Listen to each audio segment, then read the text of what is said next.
बिस्मिल्लाहिर्रहमानिर्रहीम। अस्सलाम वालेकुम नाजरीन, आप यूट्यूब चैनल देख रहे हैं। मैं इमरान खान हूँ। नाजरीन, सबसे पहले पाकिस्तान तहरीक इंसाफ के बानी चेयरमैन इमरान खान साहब और साबिक वज़ीर आज़म का जो स्टेटमेंट है अडियाला जेल से, वो मैं आपको बताता हूँ। आज पाकिस्तान की तारीख का बहुत इंपॉर्टेंट दिन है। इमरान खान साहब का स्टेटमेंट जो जारी किया गया है उसमें यह है कि इय्याका नअबुदु व इय्याका नस्तईन, सबसे पहले तो आपने घबराना नहीं है। मैं सारी उम्र भी जेल में गुजारने के लिए तैयार हूं, लेकिन वक्त के यजीद के आगे कभी नहीं झुकूंगा। लेनी मुसद्दिक मलिक साहब की ख्वाहिश पूरी हो गई। इमरान खान साहब ने वक्त का यजीद जो लफ्ज है वो भी इस्तेमाल कर दिया। कल उन्होंने कहा था कि यजीद और फिरौन का लफ्ज क्यों इस्तेमाल नहीं किया और जनरल डायर का लफ्ज क्यों इस्तेमाल किया, तो ये आ गया। फिर इमरान खान साहब कहते हैं जी अल्लाह अल हक है, वो हक सच का खुदा है और सब्र करने वालों के साथ है। हम सब इस मुल्क की हकीकी आजादी के लिए कुर्बानी दे रहे हैं। आपने सब्र करना है और मेरे साथ मिलकर जुल्म का मुकाबला करना है। बहरहाल इमरान खान साहब वहीं खड़े हैं जहां वो पहले दिन से खड़े थे। यानी उन्होंने अगर कहा था कि एब्सोल्युटली नॉट, तो ये वो वाहिद आदमी है जो अभी भी अपने मौकिफ के ऊपर खड़ा है। वरना लोग अपना मौकिफ बदल लेते हैं। गिरफ्तार होने के बाद लोग अपना मौकिफ बदल लेते हैं। पिछले दिनों किसी ने कहा कि नवाज शरीफ भी बहुत जिद्दी है और इमरान खान भी बहुत जिद्दी है। तो बिल्कुल ये बात ठीक है कि इमरान खान अपने उसूल के ऊपर खड़ा रहने के लिए जिद कर रहा है कि मैं अपना उसूल नहीं तोड़ूंगा, अपने मौकिफ से पीछे नहीं हटूंगा।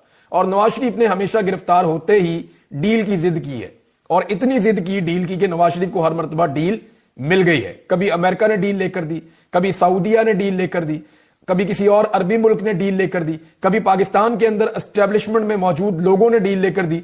लेकिन इमरान खान साहब जो है वो डट गए हैं, वो इस तरह की डील लेने के हक में नहीं है। जबकि दूसरी जानिब नवाज शरीफ साहब जो हैं वो हमेशा डील लेने में कामयाब हुए हैं। इमरान खान साहब ने एक और बात की और इसको फवाद चौधरी साहब ने भी इसी बात को रिपोर्ट किया है। मैं मेरे ख्याल में फवाद चौधरी साहब का जो स्टेटमेंट है वहां से आपको पढ़ के सुनाता हूं, जरा आसानी से आपको समझ आ जाएगा। फवाद चौधरी साहब कहते हैं कि इमरान खान साहब से मुलाकात हुई। आज 9 मई के एक और जाली मुकदमे में अडियाला जेल हाजिर हुए। इमरान खान से दूसरी मुलाकात हुई। शाह महमूद कुरैशी से भी एक तवील अरसे बाद मुलाकात हुई। इमरान खान, शाह महमूद कुरैशी और मैं तवील अरसे बाद सियासी मुशावरत कर सके। इमरान खान और शाह महमूद के जवान हौसलों से नया वलवला मिलता है। इमरान खान का पैगाम एक ही है कि 500 छोड़ 500 साल जो है वो जेल में रखो। आप अंदाजा करें कि नवाज शरीफ कभी भी ऐसे जेल में रह ही नहीं सके। नवाज शरीफ के वो जेल वाले कमरे में आपको दिखाऊंगा तो आधे से ज्यादा पाकिस्तान दरखास्तें डाल देगा कि हमें यहां पे बंद कर दो। जितनी सहूलियात नवाज शरीफ के पास थी। पाकिस्तान के हालात भी ऐसी है ना, गुर्बत है, बेरोजगारी है, लोग खुदकुशियां कर रहे हैं, किसान है वो तबाह कर दिया है। मैं अगले वीलॉग में आपको कुछ ऐसे हकायक बताने चाहूंगा कि हुकूमत का सारा बयानिया जमीन बोस हो जाएगा।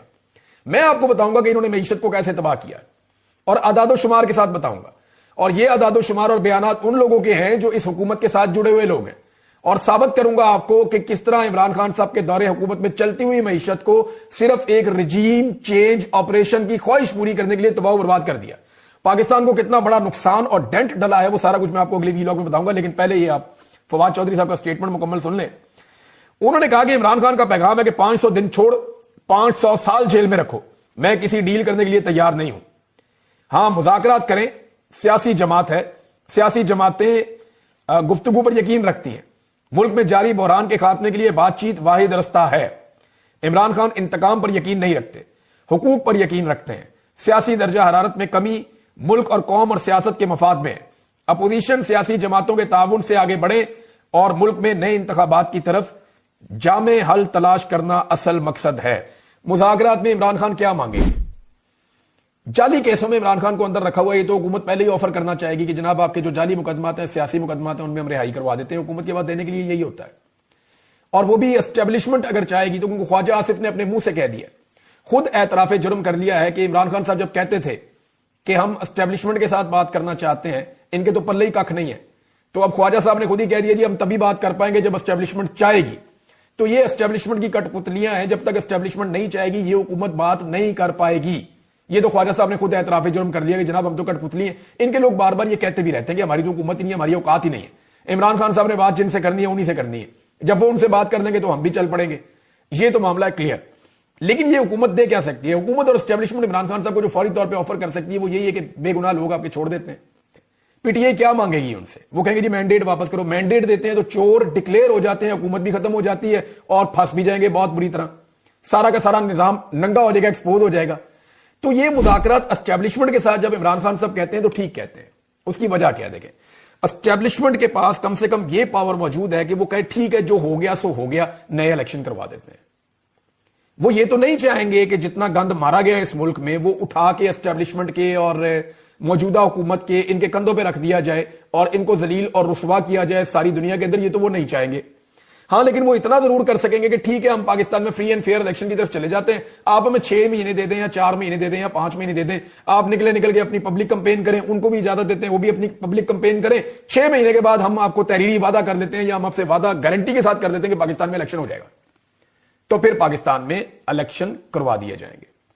ये तो वो वादा कर सकते हैं, लेकिन जो पिछले गुनाह उनके हैं, अगर देखें उनके ऊपर अगर पर्दा उठाना होता तो आज तक हुकूमत-उर-रहमान कमीशन रिपोर्ट स्कूलों में, कॉलेजेस में और यूनिवर्सिटीज में पढ़ाई जा रही होती। लेकिन अगर देखें अपने माजी की गलतियों से सीखना होता या उन गलतियों के ऊपर शर्मिंदा होना होता तो हुकूमत-उर-रहमान कमीशन रिपोर्ट जो है वो पब्लिक हो चुकी होती। लेकिन वो पब्लिक आज तक नहीं हुई। एस्टेब्लिशमेंट ने आज तक जो कुछ भी किया उसको कभी भी निसाब का हिस्सा नहीं बनने दिया। तो वो ये नहीं चाहेंगे कि जो कुछ 2024 के इलेक्शन में उन्होंने किया वो निसाब का हिस्सा बन जाए। तो इसलिए उसके ऊपर मट्टी डाल के वो आगे बढ़ने की कोशिश करेंगे और एक नया इलेक्शन ही हो सकता है। पाकिस्तान तहरीक इंसाफ अब कर क्या रही है? पाकिस्तान तहरीक इंसाफ के 2 मिशन है, इसको जरा आप गौर से समझ लें जो वो कर रहे हैं, और उसके मुकाबले में दूसरी तरफ से पीडीएम की जमातें या हुकूमत या उनका मीडिया क्या कर रहा है ये भी मैं आपको बता देता हूं। पाकिस्तान तहरीक इंसाफ का यह है कि हुकूमत के पीछे से एस्टेब्लिशमेंट की सपोर्ट निकल जाए। यानी ये जो हुकूमत है इस वक्त जो बैठी हुई है, इसको मुकम्मल सपोर्ट है पाकिस्तान की मिलिट्री एस्टेब्लिशमेंट की। ये आलमी अखबारात में, मीडिया में हर जगह लिखा जाता है, मैं कोई अकेला नहीं कह रहा, सब कहते हैं कि, और ये सब जानते हैं, ये सारे के सारे ही जानते हैं, नैरेटिव एक है, बयानिया एक है, हर चीज एक है। पाकिस्तान का मईशत से लेकर दहशतगर्दी के मामला लेकर और पाकिस्तान के जितना भी अवामी स्ट्रक्चर है सब कुछ तबाह करने के बावजूद पूरी सपोर्ट जो है इस हुकूमत को एस्टेब्लिशमेंट की है, वरना ये हुकूमत तो 5 मिनट नहीं चल सकती। तो हुकूमत को एस्टेब्लिशमेंट की सपोर्ट है।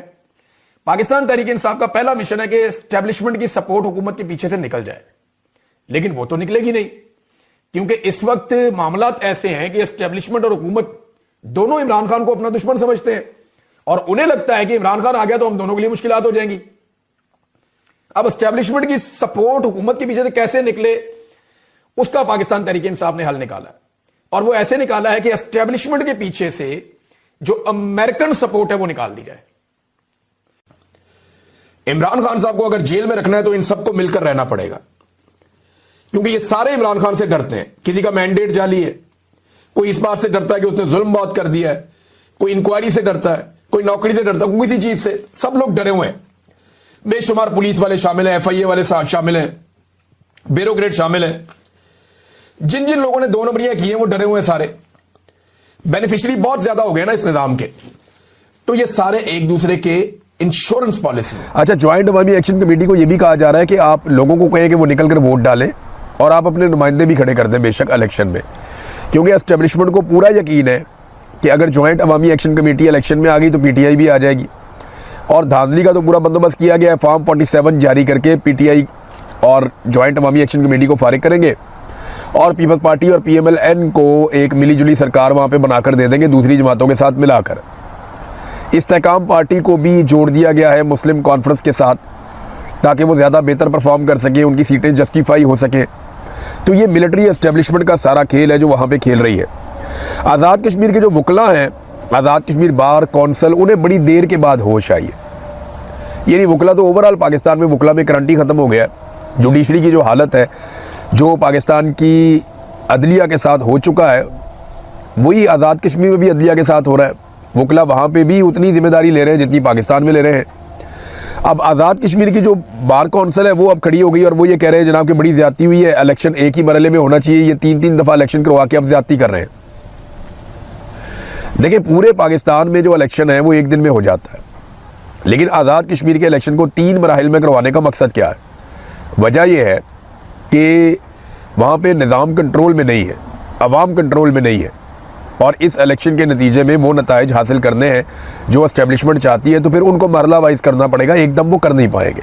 नाज़रीन, सबसे ज़्यादा जो मैं इंटरेस्टिंग चीज़ देख रहा हूँ वो बिलावल की स्टेटमेंट है। बिलावल स्टेटमेंट ऐसे देता है जैसे सारी ज़िंदगी हो गई इस ख़ानदान को कभी आज़ाद कश्मीर में हुकूमत ही नहीं मिली। यानी लंबा अरसा हो गया बिलावल और उसकी जमात की आज़ाद कश्मीर में हुकूमत रही है।